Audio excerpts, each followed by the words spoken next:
All right, good afternoon and welcome to this session of the Washington History Seminar, Historical Perspectives on International and National Affairs. I'm Christian Osterman. I direct the Wilson Center's History and Public Policy program, and I co-chair this seminar series, usually with Eric Arneson of George Washington University, representing the American Historical Association. Eric is away today. This afternoon, we will speak with eminent historian Melvin P. Leffler about his new book, Confronting Saddam Hussein, George W. Bush, and the Invasion of Iraq, published in January of this year by Oxford University Press. Confronting Saddam Hussein is a provocative reinterpretation of what Professor Leffler calls the most consequential foreign policy decision of the 21st century. It is a major new reassessment of the motivations behind the 2003 invasion and of the reasons for which the invasion quickly turned into a foreign policy debacle. Mel worked on this book during a 2011-2010 fellowship at the Wilson Center, and so we're delighted to welcome him back, to welcome you back, Mel, to the center. I should note that the center that same year at the Wilson Center, 2010-2011, the center also hosted French historian Frédéric Bouzeau, who worked on a major international history of the war, published in 2016 as A History of the Iraq Crisis, France, United States, and Iraq, 1991 to 2003.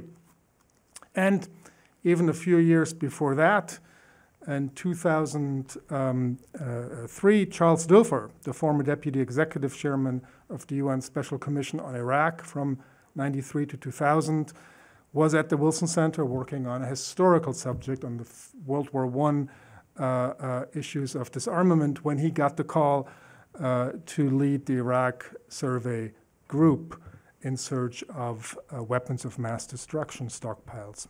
So the Iraq invasion has been somewhat of a focal point for the center's work, and it's only fitting that on the 20th anniversary of the invasion, we're holding this discussion here at the center. We have the privilege of being joined today by three leading experts: Brookings Institution's Robert Kagan, AEI's Corey Shaki, and virtually Vassar College's Robert Brigham. A warm welcome to all of you as well. I will introduce the speakers shortly. The Washington History Seminar is a collaborative effort of two organizations, the American Historical Association and the Wilson Center's History and Public Policy program. For well over a decade, the seminar has served as a nonpartisan forum to discuss important new historical findings, insights, and publications. Since the onset of the pandemic, we have met virtually, and I believe this is the first in-person session we're having since the spring of 2020. I should note that this session is also co-sponsored by the Center's Middle East program, directed by Marissa Korma. Behind the scenes, two individuals helped produce this event: Rachel Wheatley for the AHA and Peter Bierstecker for the Wilson Center, along with, in this case, the Center's audiovisual team. Our thanks to the entire team for making this event possible. I would like to invite you to join us next week, then again virtually only, when we will be discussing the ends of modernization, Nicaragua, and the United States in the Cold War by David Johnson Lee, with discussants Cynthia Arntzen and Eileen van Ommen. For those of you who are with us in person, you will see a link and can scan the QR code on the back of the flyers to view upcoming Washington History Seminar schedule and register for events. If you're watching the webcast, a link to the schedule is also available in the chat now. Before we begin, a brief word on the game plan for the session. I will introduce our speakers in turn. We will start with Professor Leffler, who will provide a brief overview of his argument. He will be followed by Dr. Kagan and Dr. Shaki, and finally, Professor Brigham. Each of our commentators will make some brief remarks and then engage Mel with 2 or 3 questions. At about 5 p.m., I hope to open up the conversation to the audience in the room and online. For those of you watching the webcast on the Wilson Center's website, please use the chat below, the chat on the website, to submit your question for the Q&A. And I will then put it to our panelists. I should note that today's session will be recorded and will soon appear on our respective organizations' websites. Now let me introduce Professor Melvin Leffler.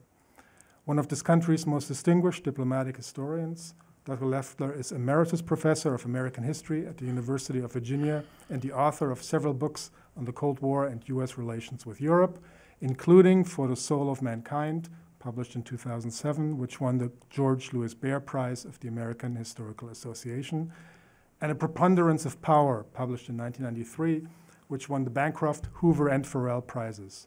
In 2010, he and Arnie Westad co-edited the 3-volume Cambridge History of the Cold War.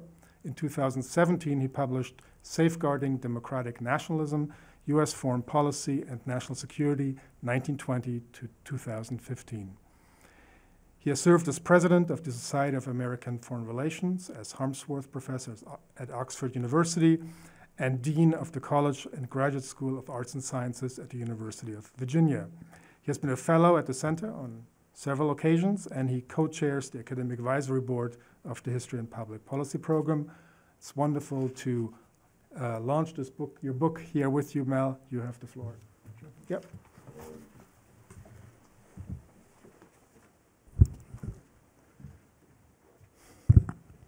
Thanks so much, Christian. It's really a pleasure to be back here at the Wilson Center. This institution has supported me and my work for so many decades, and I first came here to begin my work on preponderance of power, and I'm very indebted to the Wilson Center for all that it's done to support me and so many other historians and other scholars. In fact, I recall vividly that I was here at the Wilson Center on the morning of 9/11. I arrived a little after 9 o'clock in the morning. I saw people standing in the lobby watching television, I think on the 5th floor level. That was very unusual. And then we were all bewildered as we saw the replay again and again of jet planes flying into the 2 towers of the World Trade Center and the buildings collapsing. We were shocked even more an hour or so later to see another jet crash into the Pentagon. I can recall to this day, walking home that day, the eerie quietness in the streets of Washington, the foreboding, the uncertainty. One could sense, I could sense, that the country and the world might be entering into a turbulent, portentous new era. Just a few weeks later, I was still here at the Wilson Center when anthrax started circulating in the mail. Some postal workers died. The anthrax spores turned up in a Senate office building, closing it down. The Supreme Court moved its deliberations. Mail and internet service were interrupted at government buildings, including here at the Wilson Center. In the White House, on October 18th, just 4 or 5 weeks after 9/11, sensors went off, alerting occupants of a toxic substance. It was a false alarm, but nobody should forget the anxiety that gripped Washington in the aftermath of 9/11, an anxiety that an attack with biological or chemical weapons could occur, an attack that could even be far more devastating than 9/11. Of course, I didn't know at the time that the global war on terror that President Bush quickly declared would lead to the invasion of Iraq. In my book, as Christian just said, I treat that decision as probably the most consequential U.S. foreign policy choice since the end of the Cold War. I believe the invasion and the occupation turned into a tragedy.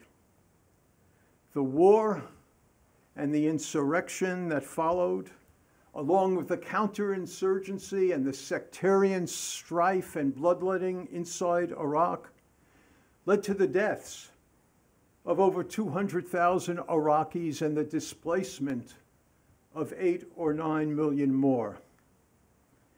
The war and invasion led to the deaths of about 9,000 American soldiers and contractors, and ultimately it will cost American taxpayers, it's estimated about $2 trillion. Geopolitically, the war enhanced Iranian power in the Gulf. It diverted attention and resources from Afghanistan. It divided America's European allies, and it provided additional opportunities for China's rise and Russia's revanchism.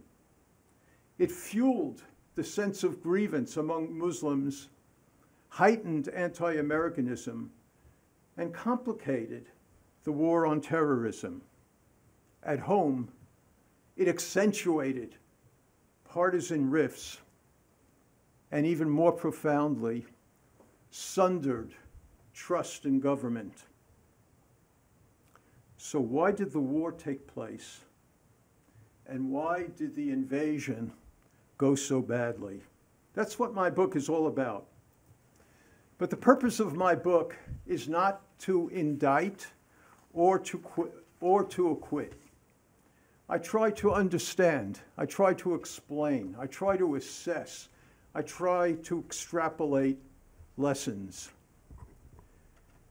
My sources include a unique set of interviews that I conducted over 10 years with almost all of the highest officials in the Bush administration, except for the president himself, who refused to allow me to interview him.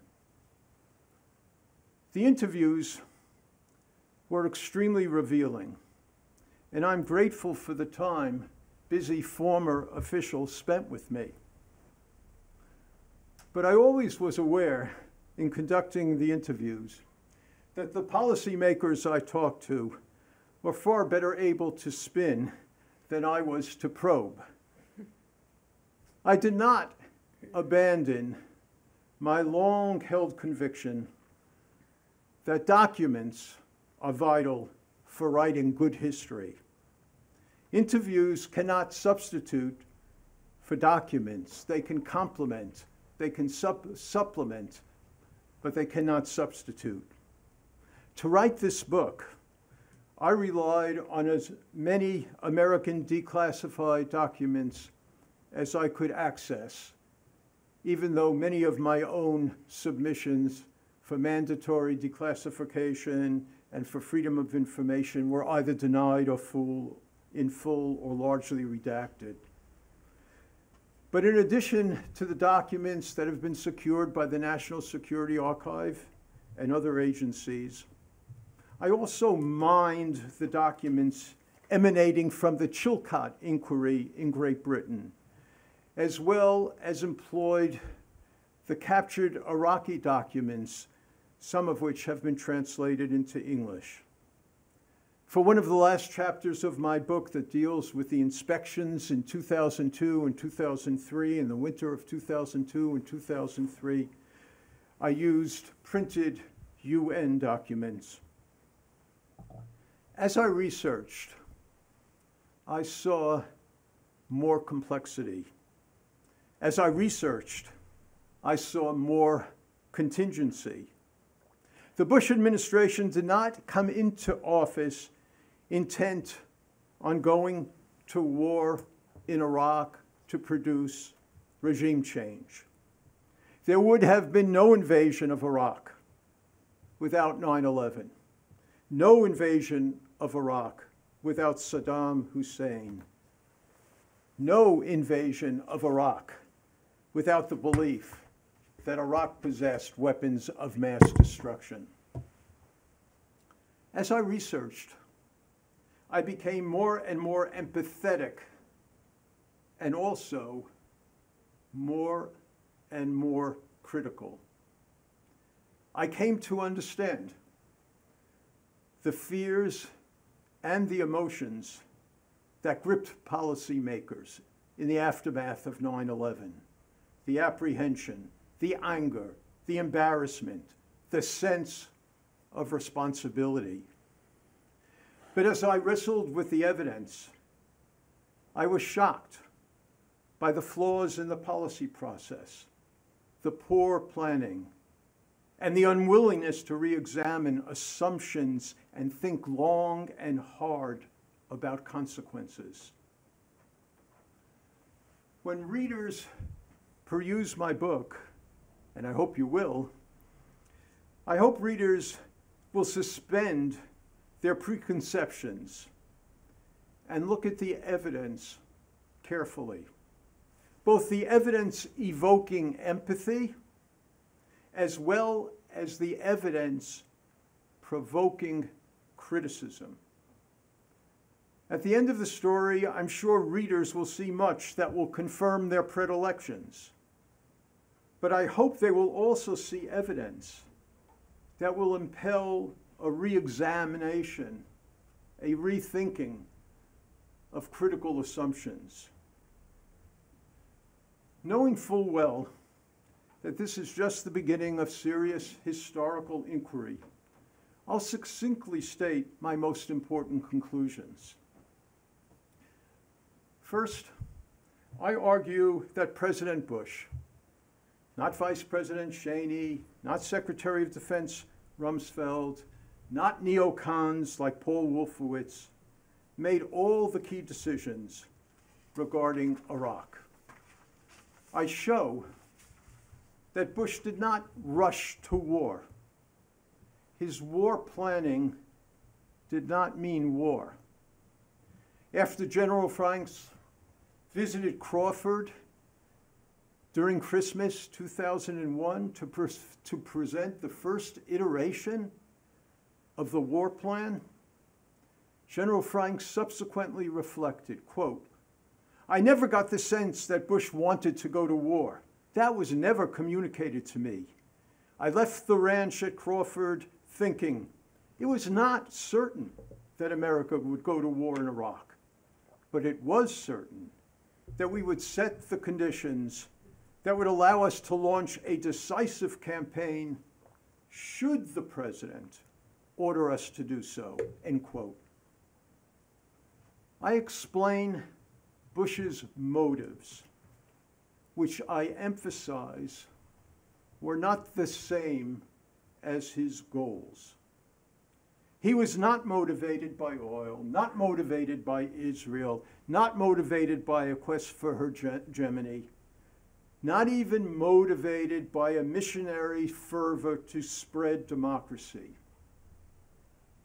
If Bush went to war, he did hope to spread freedom and nurture democracy.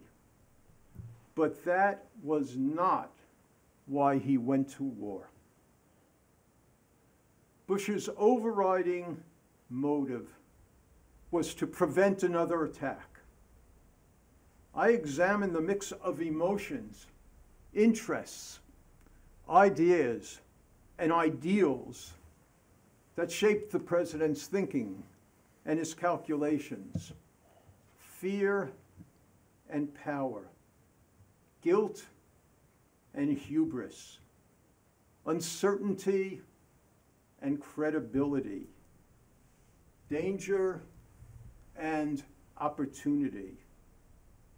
I argue that feelings of guilt over 9/11, fear of political retribution if another attack occurred, and most of all, an overriding sense of responsibility heightened President Bush's threat perception and shaped his subsequent behavior.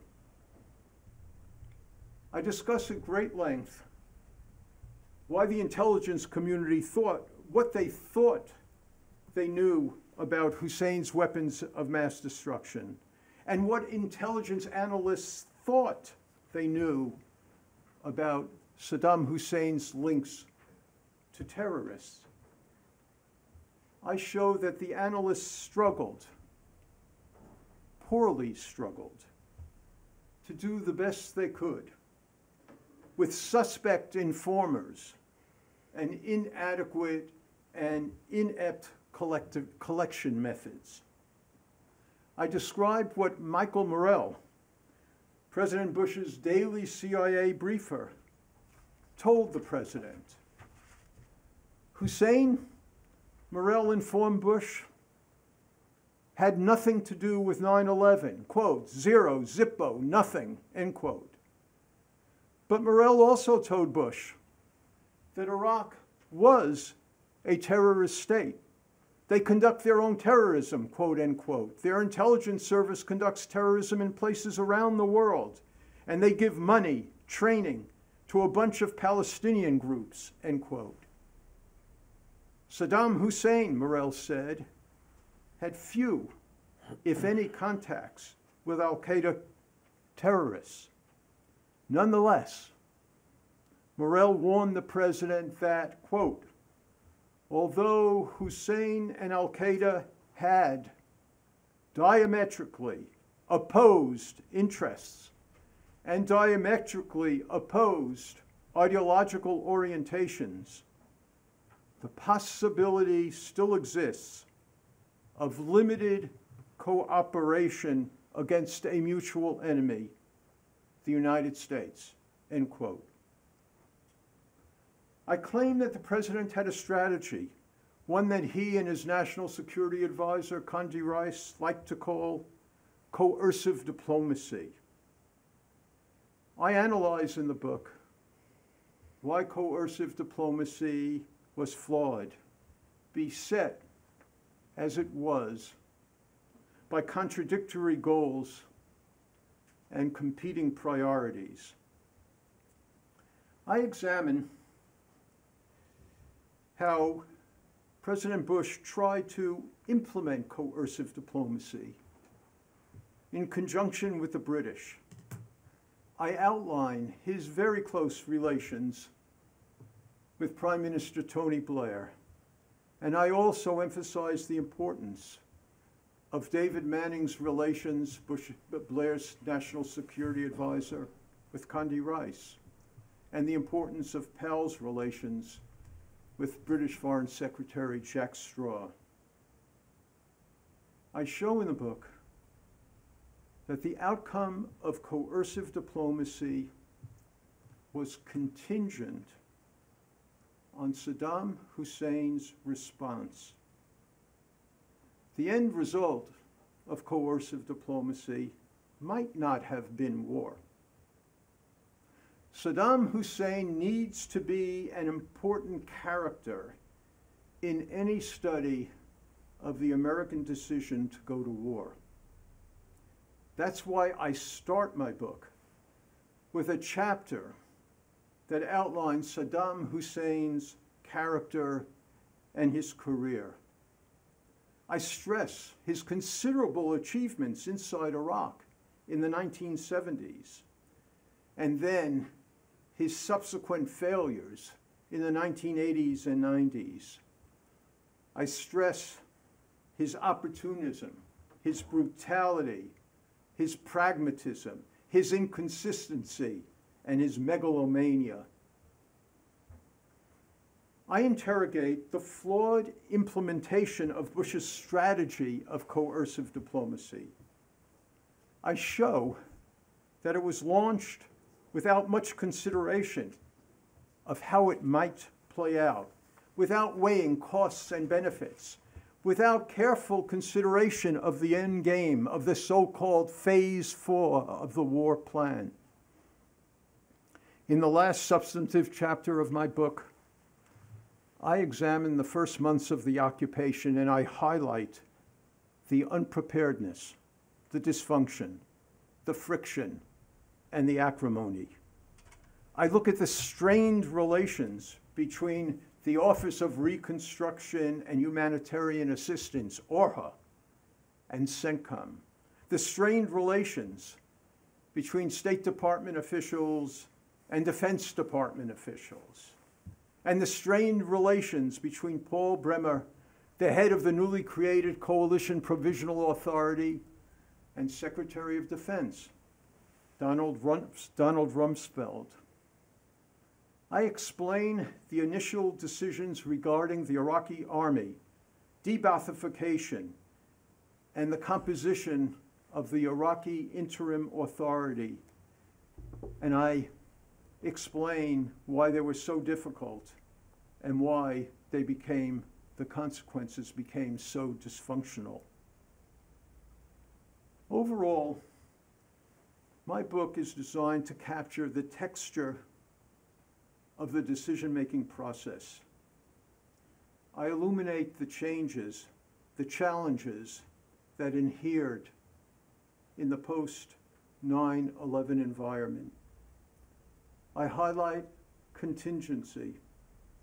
I emphasize the mixture of emotion and rationality that shape decisions. And I try to assess the strengths and weaknesses of Bush's own personal leadership.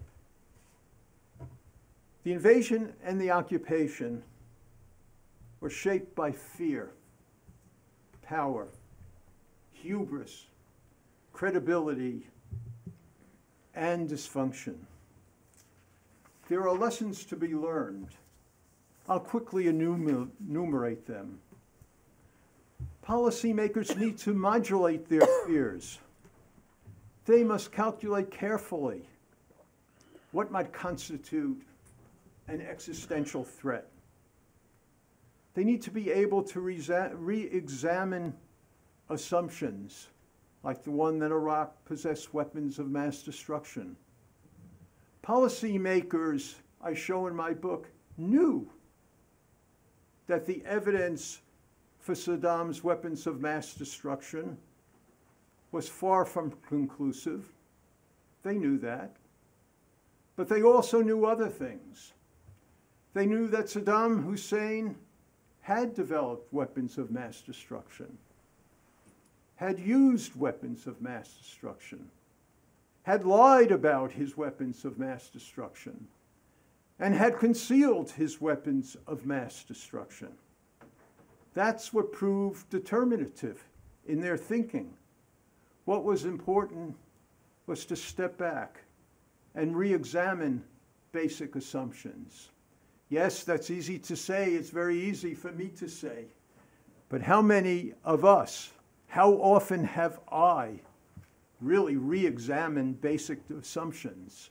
But the story of Iraq, of decision-making in Iraq, suggests that at critical times, when survival of tens of thousands of people are at stake, one needs to step back and rethink basic assumptions. One needs to grasp the limits of American power, the notion that the United States could create through military force democracy.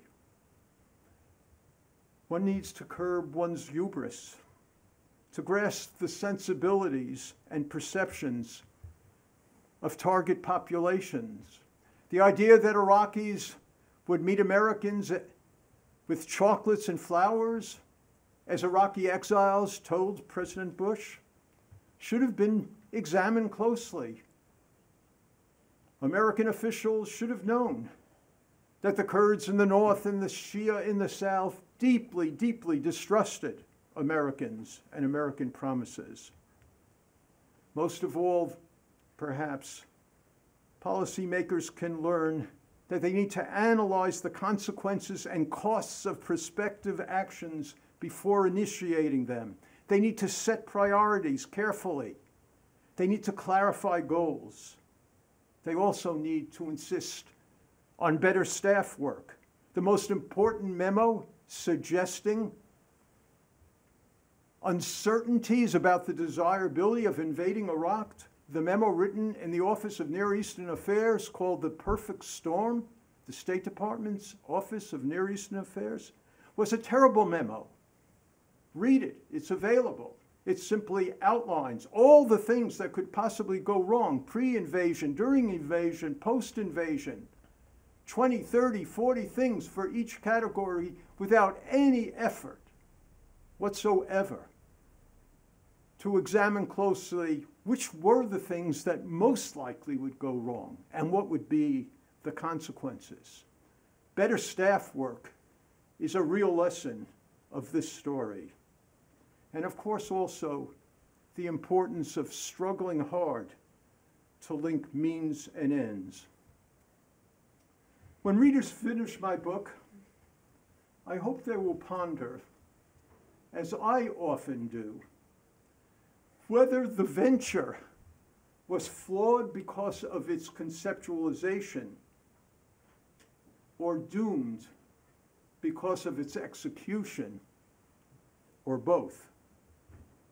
Whatever readers conclude, I'm certain that the invasion of Iraq will long be regarded as a landmark decision in the history of American foreign policy and will be subject to much greater scrutiny in the future as more and more documents become available.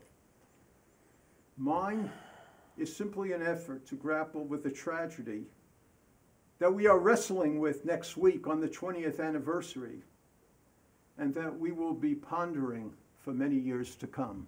Thank you.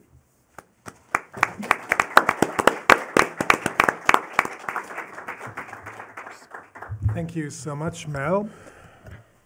We'll now go to Dr. Robert Kagan, the Stephen and Barbara Friedman Senior Fellow in Foreign Policy at the Brookings Institution. He's also a contributing columnist at the Washington Post. He served in the State Department from 1984 to 1988 as a member of the policy planning staff, as principal speechwriter for Secretary of State George Shultz, and as deputy for policy in the Bureau of Inter-American Affairs. He's a graduate of Yale University and Harvard University's Kennedy School and holds a doctorate in American history from American University. His latest book, The Ghost at the Feast, America and Collapse of World Order, 1900 to 1941, was released in January. One of his previous books was a New York Times bestseller, The World America Made, published in 2012. Among his many other books are The Jungle Grows Back, America and Our Imperiled World, 2018, The Return of History and the End of Dreams, 2008, Dangerous Nation, America's Place in the World from its Earliest Days to the Dawn of the 20th Century, 2006. It's a great pleasure to welcome you to the Wilson Center, Bob. The floor is all yours. Well, thank you so much, Christian, and thank you to the Wilson Center for holding this important event, and thank you to Mel for taking the trouble to write this book. I want to emphasize, at least from my point of view, that Mel's book is not the revision, it's not the provocative reassessment. Mel's book is closer to like what happened, and what everybody thinks is the revision. And I, especially if you go through what Mel did in terms of his basic lessons, in particular the idea that the motive behind the Iraq War was not to promote democracy, which is absolutely right, and yet astonishingly not only not understood, but actively insisted upon, including by people who supported the war originally. So most recently, we've seen David Frum and Max Boot say that the motive for the war was to promote democracy in Iraq. And I think, I would guess, a majority of Americans have come to believe that that's the case, which is why it's so important that we go back to the documents, the actual historical research that Mel has put in on any number of foreign policy topics.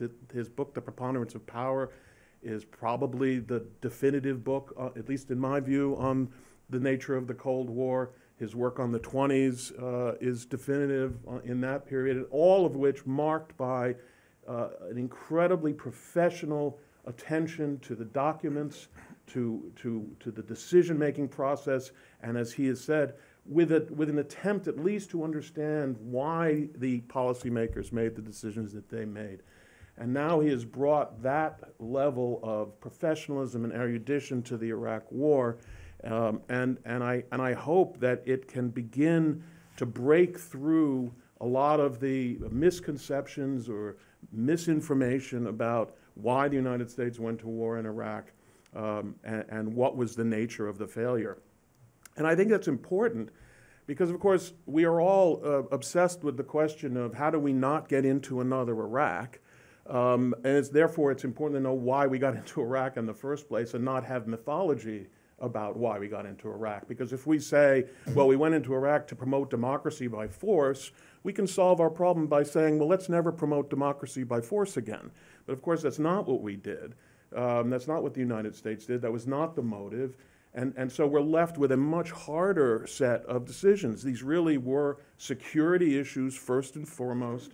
I do think it's important. There's a very interesting phenomenon that happens to people, and it's happened to us as a country again and again and again, and it's precisely what Mel talked about at the beginning of his talk, which is there is a state of mind that leads to decision-making in particular moments.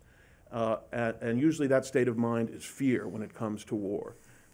It's fear of what the consequences of inaction will be. It's fear of where things are headed unless something is done to prevent it. And that fear is a dominant factor in making judgments and may lead to people to overestimate the nature of the threat and maybe even overestimate what you can do about the threat. But that is the basis of it.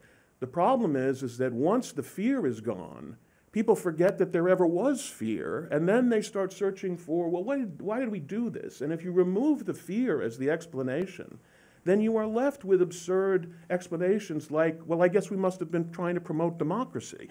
And I think it's very important that we dig our way past that. Because guess what? We're in these situations today. You know, there are nuclear weapons ambitions, states out there with nuclear ambitions. We know about it. And we're going to have to decide again, in the case of Iran, in the case of North Korea, where I think we've already made our decision. But we're going to have to decide again, are we willing to allow proliferation? Are we willing to allow a regime like Iran to have a nuclear weapon and to be more powerful in the region? Or are we going to do something about it? Well, the answer may be that we're not going to do anything about it. But we will live to deal with the consequences of that too.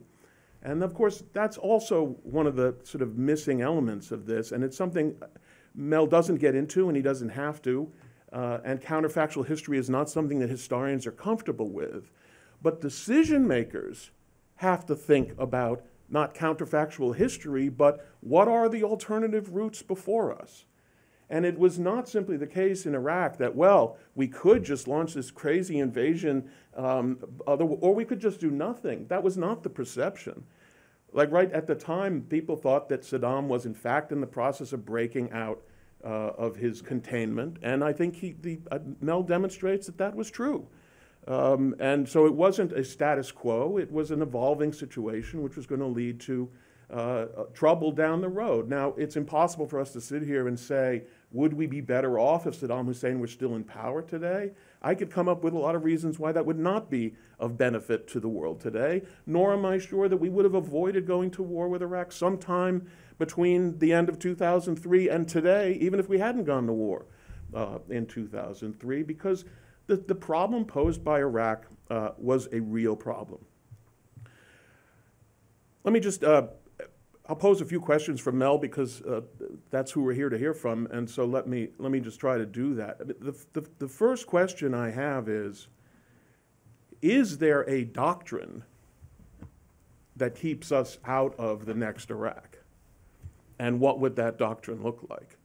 Because it seems to me, and I'll throw out my side of this, and then you can respond, Mel, and Corey too, and Christian and Bob, and anybody else who wants to.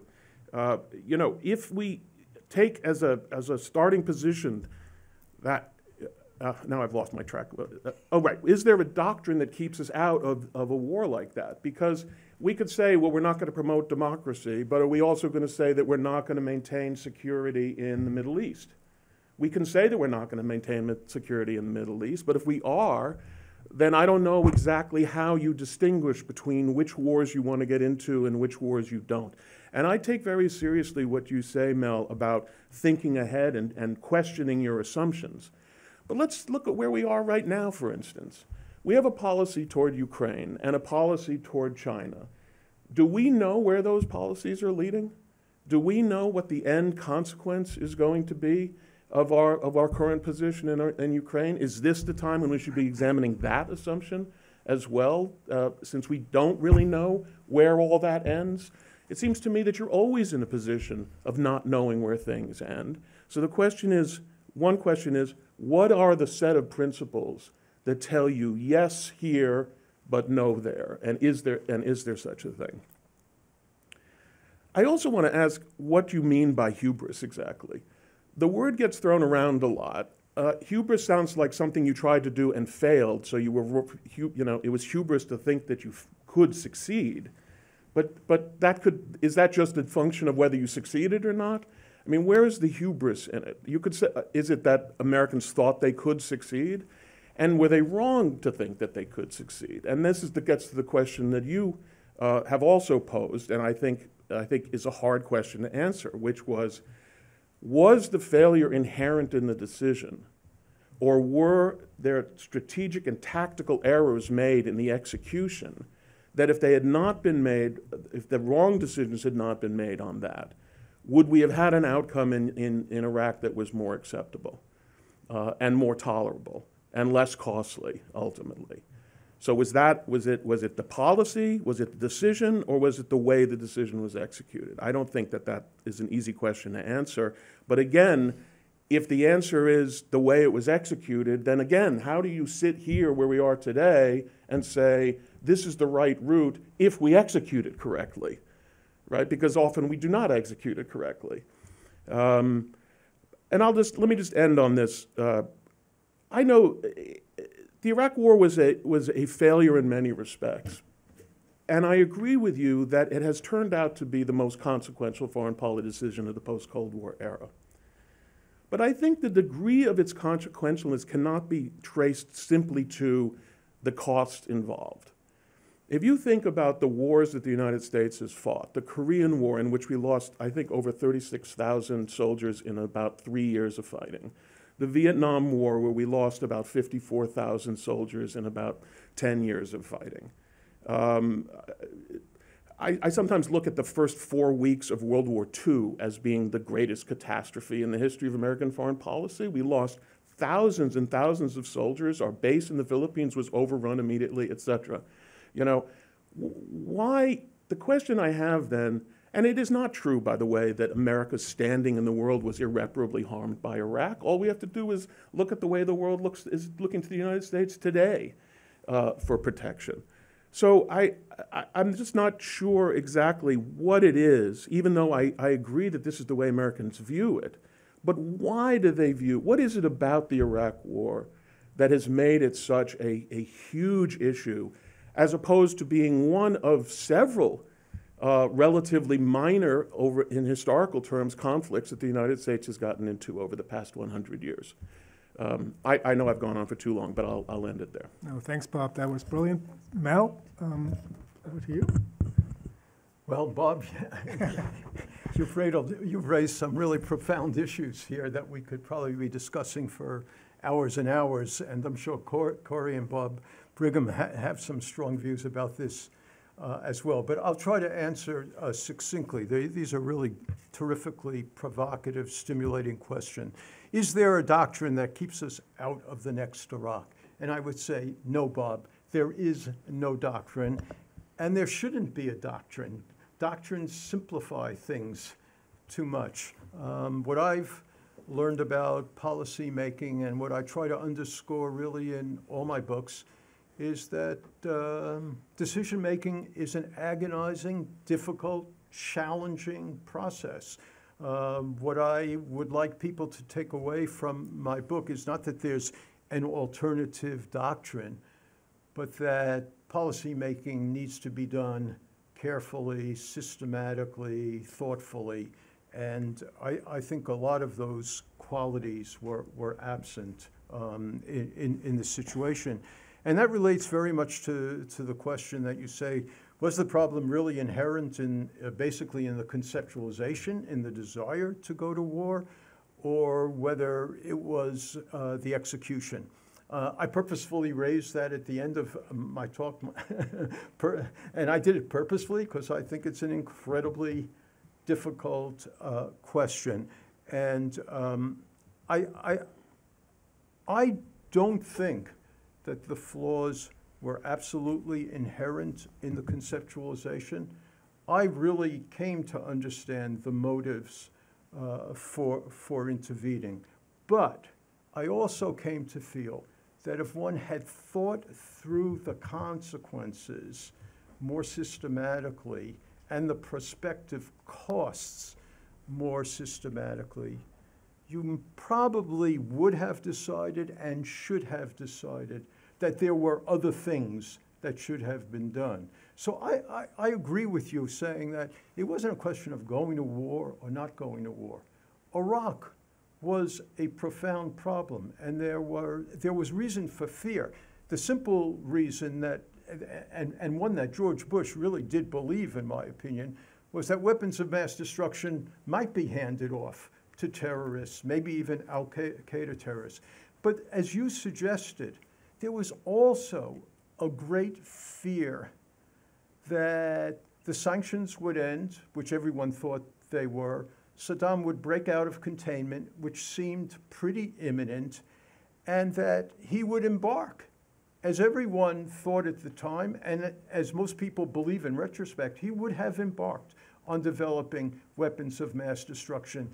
And the perception was, the explicit perception that policy makers talked about all the time, was that if Saddam develops, or any dictator, North Korea, Iran, develops weapons of mass destruction, it will enable him to, quote, blackmail us. That was the term used again and again, which meant that should somebody like Saddam get weapons of mass destruction, it would force us to self-deter in a crisis.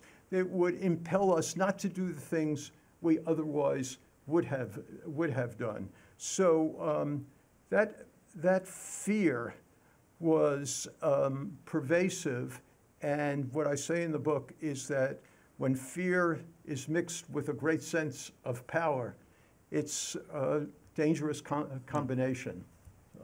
I think I'll stop there, because there are a lot of other comments, I know. Great, thank you. Our next speaker is Dr. Corey Shaki, a Senior Fellow and Director of Foreign and Defense Policy Studies at the American Enterprise Institute. Before joining AEI, Dr. Shaki was the Deputy Director General of the International Institute for Strategic Studies in London. She has had a distinguished career in government, working at the U.S. State Department, U.S. Department of Defense, and the National Security Council at the White House. She's also taught at Stanford, West Point, Johns Hopkins, SAIS, National Defense University, and the University of Maryland. She's the author of 5 books, among them America versus the West, Can the Liberal World Order Be Preserved, published in 2018, and Safe Passage, The Transition from British to American Hegemony, 2017. She holds a PhD and MA in Government and Politics from University of Maryland, as well as an MPM from the University of Maryland School of Public Policy. It's wonderful to welcome you to the Washington History Seminar. Corey. Thank you so much. So Mel Leffler's book is the first one I have read about Iraq, and I think I've read most all of the books written about Iraq, that feels like what it felt like to me being on the Bush NSC in 2002 and 2003. And I want to say 6 quick points that Mel makes that felt really true to me and that I haven't seen in other accounts. The first is that, so I was hired after September 11th to be the Director for Defense Strategy on the NSC. I wasn't important enough to be a decision maker on Iraq. I was the 3rd oarsman on the left of the galley trying to make the government work to carry out decisions. And the thing that struck me most was how fearful everybody was. The President, the Secretary of State, the National Security Advisor. The long shadow of the September 11th attacks colored all of these decisions in ways that a lot of accounts aren't fair to.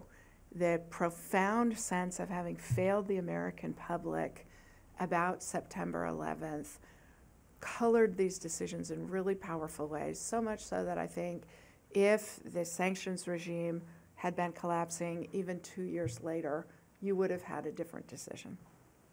Second thing, the paucity of evidence that there was an al-Qaeda connection also feels very true. The way I heard the connection discussed in policy circles, the only actual link was that because of Saddam Hussein's 1990 invasion of Kuwait, America's friends in the region, Saudi Arabia, the GCC states, were so insecure that it necessitated the retention of American troops in Saudi Arabia.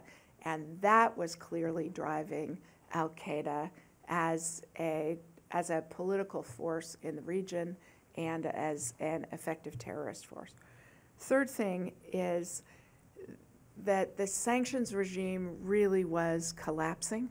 It wasn't a sense of we can handle this now or we can handle this in 3 years' time. The moral case for sanctions had collapsed. The political case for sanctions had collapsed. The effectiveness of sanctions was collapsing. And you give a great sense of the sense of urgency that this is about to break out into a much bigger problem.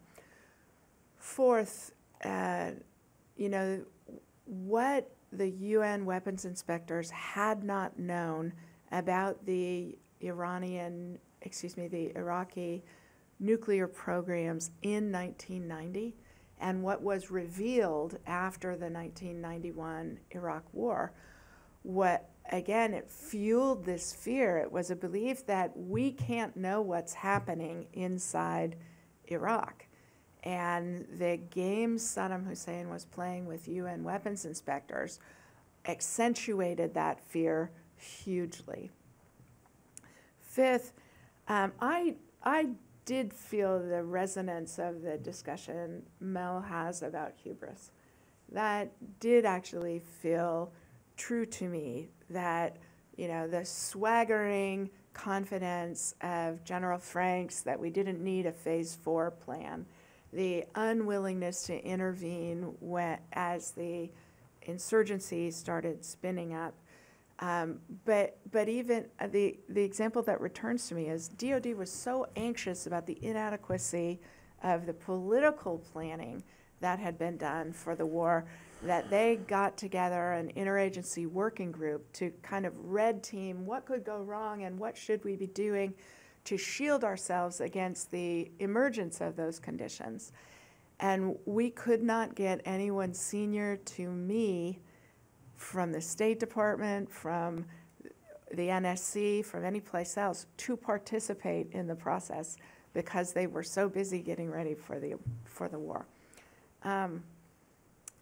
Fifthly, or I guess lastly, the point about the contingency also really resonated for me. The moment when I realized the war was inevitable wasn't until late January of 2003 when the French hosted a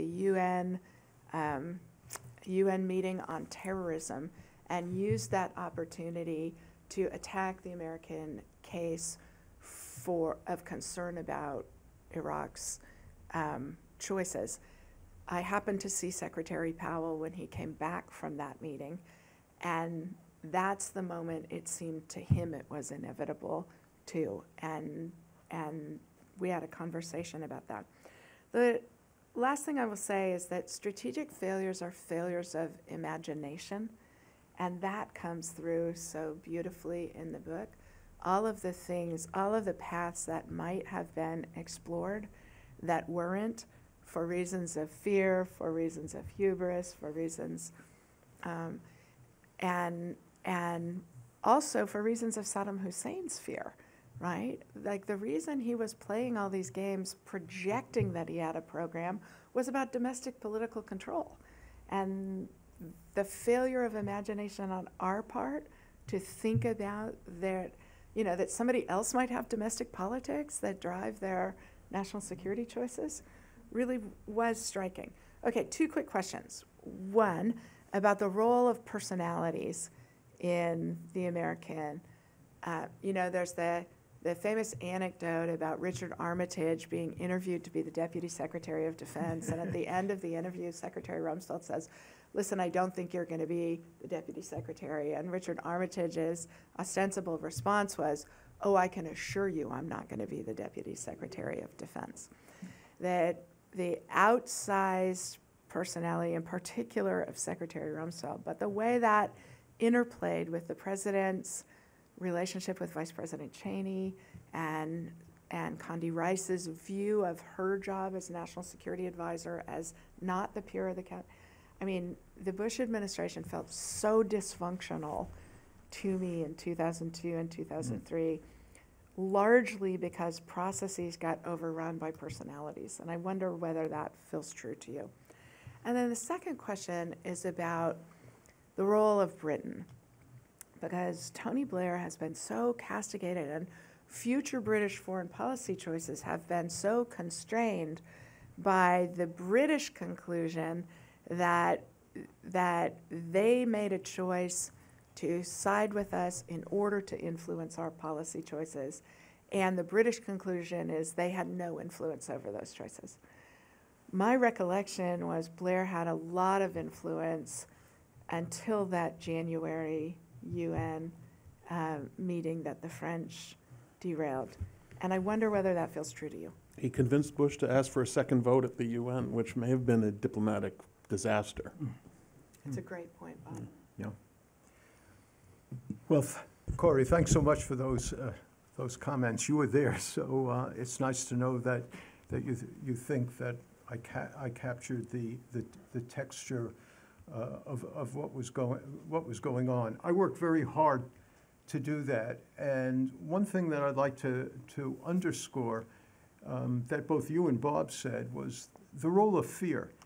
Every book says there was fear, but most books say it in a sentence or a paragraph, and then they go on to dwell on all these other factors. And it's fine to talk about the other factors. I do talk about the other factors, but I try to really illuminate the compelling importance of fear. And when you talk to the policymakers, and actually when you read their memos carefully, you see they were incredibly fearful of another attack. And no one should underestimate that. The role of personalities, Corey, I think is critical. You say personalities trumped processes. I think, and I try to illuminate in the book, Donald Rumsfeld was an incredibly difficult person to deal with. Everyone who was interacting, or almost everyone who was interacting with him, felt that way. And as a historian, one of the most striking things I've ever seen was the contemptuous snowflakes that Rumsfeld sent directly to Condi Rice. And really, they were the types of things that policymakers might say about their colleagues in private, but to write to another colleague in the condescending way that Donald Rumsfeld wrote to Condi Rice is amazing. I mean, one snowflake said something like, if you continue to do this, I'm going to tell the president. It was like, something going on in a classroom with a kid that, if you do this again, I'm going to tell the principal. And I think that had a tremendously corrosive effect. Plus the fact that Rumsfeld was inconsistent as well as irascible. And sometimes he would argue points really thoughtfully, systematically. And then maybe a week later, he would be presenting an alternative view that also was well supported. And often when people would say to him something like, what do you really think? Say, this is a real hard problem. We need to get an answer. but he didn't provide an answer. One of the most, I think, important things of my book that's truly new is the relationship between Blair and Bush. And what I tried to show, Blair had a significant influence. I show that in late July and early August of 2002, Blair really did convince Bush that he should go to the UN for a resolution. But more importantly than that, Blair said to Bush, this is in the British records, Blair said to Bush, quote, repeatedly, if Saddam should accept the resolution and really comply with it, which I don't expect, said Blair, but if he does, we need to accept yes for an answer. We need to be prepared to live with this regime, regardless of how repugnant it is, if we can gain conviction that there are no weapons of mass destruction. And I think that was incredibly important. My book suggests that Bush really was willing to pursue that possibility. I think it's a controversial conclusion, but there's a lot of evidence for that. And Blair, I think, actually deserves a lot of credit for that. He has said, I just heard in an interview today, he said to an interrogator, I didn't really want to go to war. I was trying to find a way out of the war, and I was trying to get the Americans to find a way out of the war. And going for a resolution was a prospective means of doing that. But it depended a lot on Saddam Hussein. Thank you. Thank you, Corey, for your thoughtful questions and for the conversation. Well, now, actually, before we turn to our final panelist, Professor Robert Brigham, let me remind our audience, our sizable Zoom audience, that you can post your question in the chat function, and the questions then will be relayed to me. But we'll also go to questions from the audience here after our next speaker. Dr. Robert K. Brigham is the Shirley Ecker Bosky Professor of History and International Relations at Vassar College.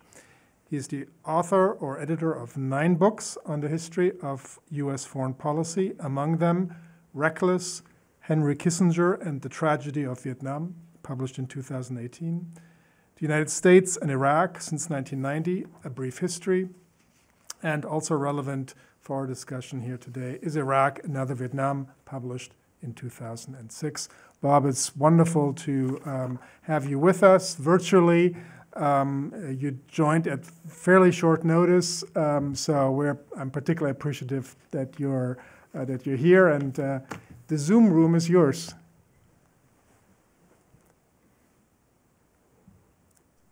Thank you, Christian, and thank you, Corey and Bob, for allowing me to join your panel. Mel, it's always good to read your work. You came to Vassar about 12 years ago and delivered a talk on this very topic, and it was as insightful as the book is now, and I appreciate you coming to us and sharing your ideas. I also appreciate you taking such good care of many of my students who went to earn their PhD with you. Appreciate that. I found, I'm not going to rehearse what Corey and Bob have already said. I found Mel's argument compelling and convincing that Bush was, in fact, the decider, that he did not believe in democracy promotion as the first principle, that he wanted Saddam gone, but how he got Saddam gone was not as part of a larger project, that he wasn't just a cipher for the neoconservatives in the administration. And I think you make very clear that every time that Wolfowitz tried to push that agenda, Bush pushed him aside, whether it was in Washington or at Camp David. So I think that you've really done what you set out to do here, which is write a deliberative, thoughtful, informative book that looks at the decision-making process inside the Bush administration in these key years. I think you're especially sound on the infighting between the various groups. And that will lead me to some comments that are somewhat related, and then a question coming out of that. I wonder if Rumsfeld was winning at the politics in DC at the expense of sound planning. I think you hint at that, but I wonder what you would say about that. I also, like Corey and Bob, think that you do a masterful job explaining the fear. This has been a theme of our discussion already. But to me, the element of fear doesn't always manifest itself in the actual strategic planning or even at the tactical level. And I would like you to comment on that. Is that the president's responsibility to make sure he has, President Bush has fear that others don't. He has fear not only of another attack, but he has fear about the domestic political climate. He is the elected official. He is the person responsible. So did he in any way show that fear to his national security associates? It doesn't seem to me that Rumsfeld's desire to get the Army below 10 divisions before and during really is in line with Bush's thinking.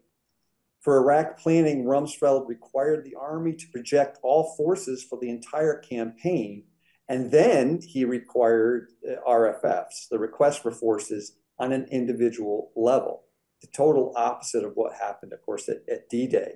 This allowed, several decisions in the process. And it seems to me that the politics that you're describing in the book could have gummed up the works very easily, and did, in fact, have an impact on Phase 4. I also wonder if Bush ever thought about the relationship between the people on his national security force and the idea of employing forces. They employed the Guard and the reserves only when they deployed them, but not before, as an effort to build up. What were the internal politics like inside the administration about those discussions? Or did Rumsfeld keep everyone at arm's distance? I think you've set yourself up nicely, Mel, for a second volume, because when things start to unravel in the summer of 2003 is kind of where this book leaves off. The decapitation went well, but Phase 3 and 4 were a disaster, as you said. And I'd like to see a next book come out of this. But for the sake of getting the audience involved, I'll stop my comments and my questions there. Thank you. Thanks so much, Bob. No? Thanks, Bob. You are an expert on Iraq. I was hoping you'd write that volume. Tag, you're it, Bob. I think if I understand what you're asking, it seems like a very salient question. If there was fear, how was that fear exhibited in the war planning itself, and in the preparations for deployments, etc.? Well, I don't think it was fear that actually shaped the way the plans were executed. What shaped the way the plans were executed was power and hubris. And that's why, I talk about fear and power and hubris.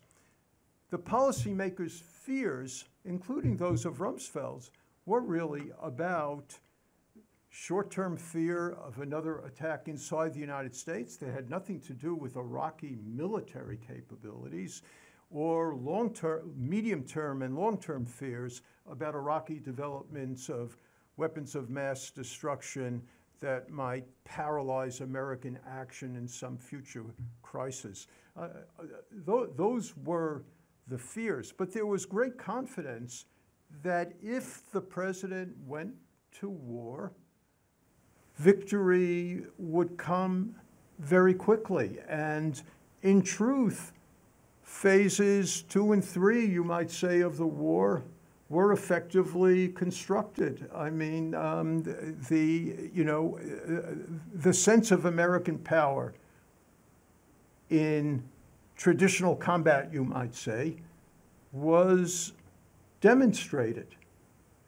But what also was demonstrated immediately was the failure to think through what would happen immediately afterwards. And I think that had a lot to do with hubris, that Iraqis would welcome us. It also had to do with the compelling analogy. No one should underestimate how important was the analogy to the end of the Cold War, and to the fact that people like Condi Rice and President Bush himself really, believe that, 40 years of American policy had led to the collapse of the Berlin Wall, and Eastern Europeans, were exhilarated and welcomed us. And there was some legitimacy to those perceptions. And they analogized it, this is what's going to happen in Iraq. We're going to be, enthusiastically welcomed because Iraqis love freedom. All people love freedom. And as I suggested in my final comments while I was in the initial presentation, I don't think there was really deep thinking at the top levels. There certainly was awareness of this in the middle levels, that there was deep distrust inside Iraq about the United States. In fact, George Tenet did tell George Bush on several occasions, I really can't succeed in orchestrating a covert action against Saddam Hussein because the Kurds, whom we might rely upon, simply don't believe that we would carry through or would sustain our commitments. And of course, the Kurds had reason to be distrustful. They had been sold out again and again and again. So I think there was, so when we talk about the elements here, it's not just fear. Fear is a compelling motive, but to understand the failure, why things went awry as they did, you need to combine it with the sense of power, by the way, inspired tremendously by the quick victory, quote, end quote, in Afghanistan, what was perceived as the quick victory. The sense of power, the sense of hubris and superiority, and the massive dysfunction in the planning. What Corey alluded to, and I dwell on it in the book, is that there were a lot of middle-level planners who were saying, not enough planning, not enough planning. We need to focus on this. George Casey on the Joint Staff in the Pentagon was saying that all the time, but it never really reached up. Now, a really good question is, why didn't it reach up? I once said to Elliot Abrams and others who worked on the National Security Council staff, I said, who told me, we saw this dysfunction. I said, did you ever really talk about this to Steve Hadley and Condi Rice? And he said, sort of shrugged his shoulders and said, no. Just like the generals inside Iraq in April and May 2003, except for Franks, most of them knew that American forces were shorthanded. And if you read General Sanchez's memoir, you know that he was incredibly angry about insufficient forces. But then if you ask, did you communicate that to Secretary Rumsfeld? The answer is no. And there's no indication that they did. Bob? Well, just on that point, everybody was screaming at the Pentagon that there were not enough troops at the time. It was a public debate. I mean, those of us who had supported the Iraq War and were now horrified to discover that they were not, in fact, ready to keep order, which is what the Iraqi people needed. and the Shia in particular, who, by the way, didn't trust us because we completely abandoned them at the end of the first Gulf War and allowed Saddam free reign with his helicopters to wipe out hundreds of thousands of them. But I just want to bring another element to this, though, Mel, which is the worldview and the strategy that Rumsfeld was bringing to the United States overall, in which Iraq was part of the test case in a way. Rumsfeld, this is also very much in keeping with the post-Cold War period. Rumsfeld had determined, along with Richard Perle and others, that the United States needed fewer troops deployed overseas, more long-range missiles, and that this would be the new model. And so cutting back on the forces was a big part of what Rumsfeld was trying to do. And one thing he was bound and determined not to do was to take the military that he was trying to cut down and now send it into Iraq to occupy it in the numbers that would have been necessary. So he relied on the idea that you had a turnkey operation, you hand it over to the Iraqis, you set up these fighters, and then you just lie about how many fighters that you're taking care of in the first few months. But that angle, I think, was a critical part of why you couldn't argue with Rumsfeld about this, because he had already had a top-line theory about all of American strategy. And all his subordinates knew that. Right. They absolutely knew that. So nobody was coming to him and saying, hey, we really need more troops, Mr. Secretary. But another interesting aspect of this that people should keep in mind, and that goes along with what you're saying, is that Secretary Rumsfeld didn't really care at all about democracy promotion, or anything, or even order in Iraq, as it happened. Order in Iraq. That is why people who make the argument about democracy promotion completely misconstrue, the second most important decision maker. The most important one was President Bush, who did care about democracy. The second one was Rumsfeld, who was in charge of the forces, who did not care about democracy. You want to know why there was dysfunction? Just think about Rumsfeld and Bush and their different predilections. Yeah, and it's the Secretary of Defense's job to translate the president's political objectives into military plans, and a fast-moving, short-handed, city-skipping strategy is actually inconsistent. But Rumsfeld knew how much smarter he was than the president. Indeed. But one needs also to fault, and I do in the book, President Bush. Absolutely. For not making it clear to Rumsfeld what he wanted and demanding what he wanted. Thank you. We have time for a few questions. If you could be succinct, and also in the responses succinct, we'll go over here and then over here.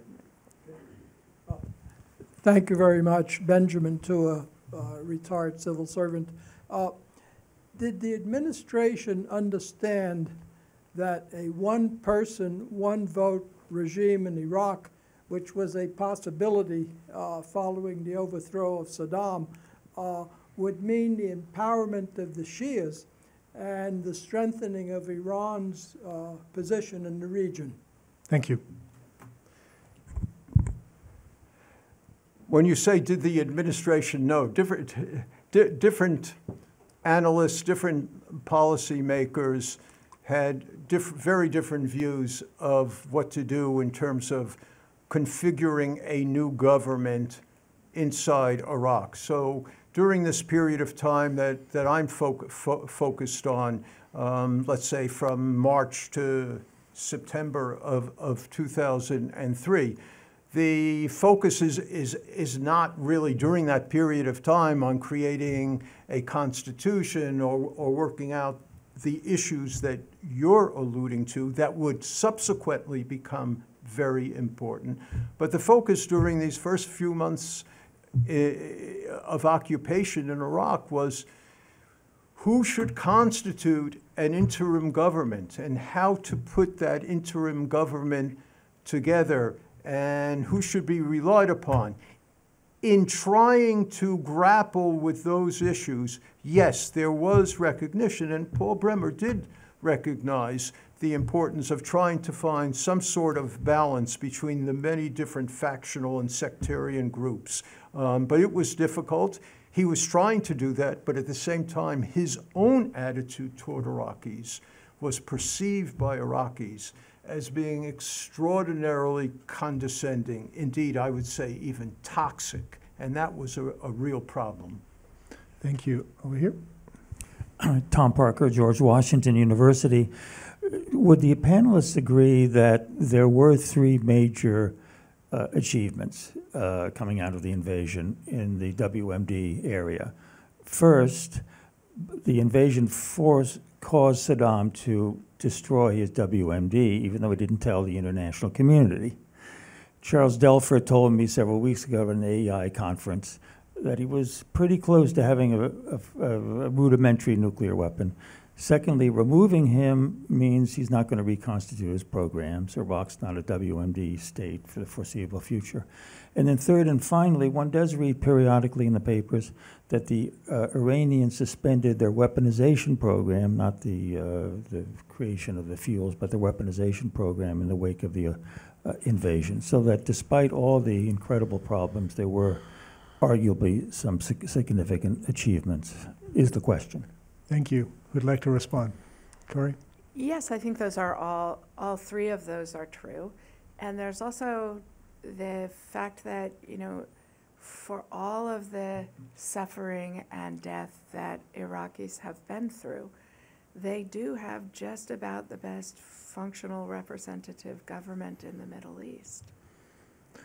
Which is high praise, as we know. But nevertheless, it's important. It's important to remember because that isn't. And can I just say a word about the Shia? Briefly, yes. Yeah, it's not true that the Shia, because they're Shia, are subservient to Iran. The Shia are very independent of Iran and didn't want to be influenced by Iran. And even today, I would say, Iran's influence in Iraq is not that great, ultimately.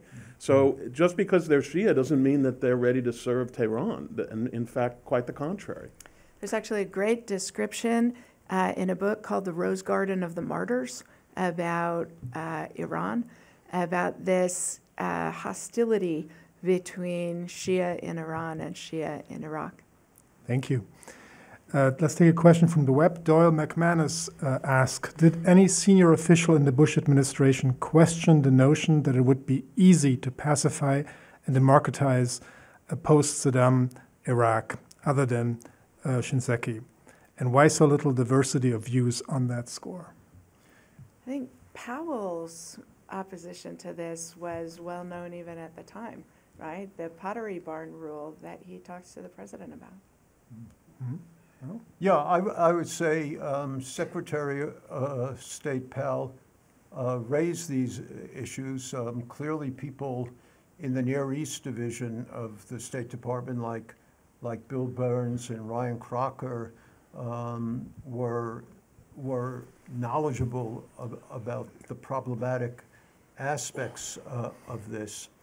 But at least for Secretary of State Powell, Corey, I once asked him directly, I said, in that Pottery Barn conversation on August 5th, should the president have interpreted your comments? I explicitly asked Powell, I said, should the president have interpreted your comments to mean that you were opposed to the invasion? He wasn't opposed to the invasion. invasion. And he said, right, and he said, no, that's not what I thought, that's not what I wanted President Bush to be aware of. I wanted him to be aware of the dangers that might emerge. Exactly. Thank you. Rob Litvak, all the way in the back. Rob Litvak, thank you. Really excellent, this conversation. I think you sort of answered my question at the end, Mel. I was interested in the role that Powell played. I mean, in that summer when he had that meeting, I think Brent Scowcroft had written that Wall Street Journal op-ed, Don't Attack, which was really laying out the case for continued containment. Powell had referred to Saddam as a toothache at one point, and then Powell went along. I'm just wondering, when he got to the going out to Langley and reviewing everything and then coming back and then seeing how thin everything was, did Powell did he have second thoughts at that point, or was he all in? And I think the other person who really brought it, I mean, if you look at 1991, where you had the UN was unified, again, in favor of reversing aggression in Kuwait because Saddam had done the one thing all states can agree on, don't murder another state. It was the reverse in 2003, contentious in the UN, consensus in America. And when I look at what could have changed the political discourse here about Iraq, I think Blair and Powell brought everybody along who might not have otherwise. That's a view. I'm not sure, Rob, that I grasped the specific question there. Other than the usual question, do you agree with me? No, no. I was just really saying that did Powell have, after the going out to the CIA, did that change his mind at all? Because the presentation he made to America was now viewed in retrospect as if he has dramatized it and galvanized support for the war. That, in addition to Blair, I think brought a lot of people along to support an invasion decision. No. Well, I know Secretary of Powell liked to say that he was misled in designing that speech that he gave to the UN, a speech that hugely embarrassed him subsequently. But I think that it's also true that Secretary of State Powell had ample opportunity to put in that speech whatever he wanted to put into it. He himself went to the CIA headquarters and seemingly spent several days there with a couple of his closest aides looking over the information. And so ultimately, I think that Secretary of State Powell must be held responsible, you may rest in peace, for the information that was in that speech. I know he blames it on Scooter Libby and other people who misled him, but I don't think those claims are terribly well-founded, given the opportunity that he himself had and his aides to assess the contents of what should be in that speech. I asked Secretary of State Powell and Richard Armitage numerous times, did you believe that Saddam Hussein had weapons of mass destruction, especially biological and chemical weapons? And they said, of course we believe that. Of course we believe that. And I would just point out he was not an inexperienced assessor of intelligence, right? Like this, he'd been chairman of the Joint Chiefs of Staff. He made decisions about what he was advancing in the UN speech. You could also add, I'm sorry, I know that every intelligence service in the world thought that Saddam had weapons of mass destruction, that the Senate intelligence chiefs who had the ability and did go talk to the CIA about these things never came up and said, hey, this looks like pretty specious evidence. I mean, it's very, very 20/20 hindsight to talk about how specious it all was. It's a nice that's true, but in my book I present this one assessment where Donald Rumsfeld actually asked the head of intelligence on the Joint Staff, General Schaefer, and said, would you please evaluate the credibility of the evidence that we have about weapons of mass destruction? And Schaefer sent him about a 10-page memorandum, which you also can access in the Rumsfeld papers on the internet. And Schaefer said, well, we're about 30% sure of chemical weapons, this aspect of it, and 20% sure of that, and 50% sure of this on biological weapons, et cetera, et cetera, et cetera. And the last statement of it says, he said, in other words, Mr. Secretary, we don't really know what we don't know. And what was also interesting about that, just in conclusion, is Rumsfeld sent a snowflake with that memorandum that said, quote, and he wrote on it, this is big, quote, end quote. He sent it to the chairman of the Joint Chiefs of Staff, General Myers, but he did not send that snowflake to Condi Rice, Cheney, and Powell, which he often did, but he didn't send that one, interestingly. Thank you. I'm afraid we're past our time. We clearly could have gone on for much longer. There are tons more questions. I'm sure there are more questions here in the audience as well. Thanks, Mel, Corey, Bob, for a terrific conversation. Those of you here, you have the opportunity to ask Mel additional questions, or if you didn't get to your question, at the reception across the hall. We invite you to that. Please join us. Please join us in a round of applause, thanking our panelists. Thank you.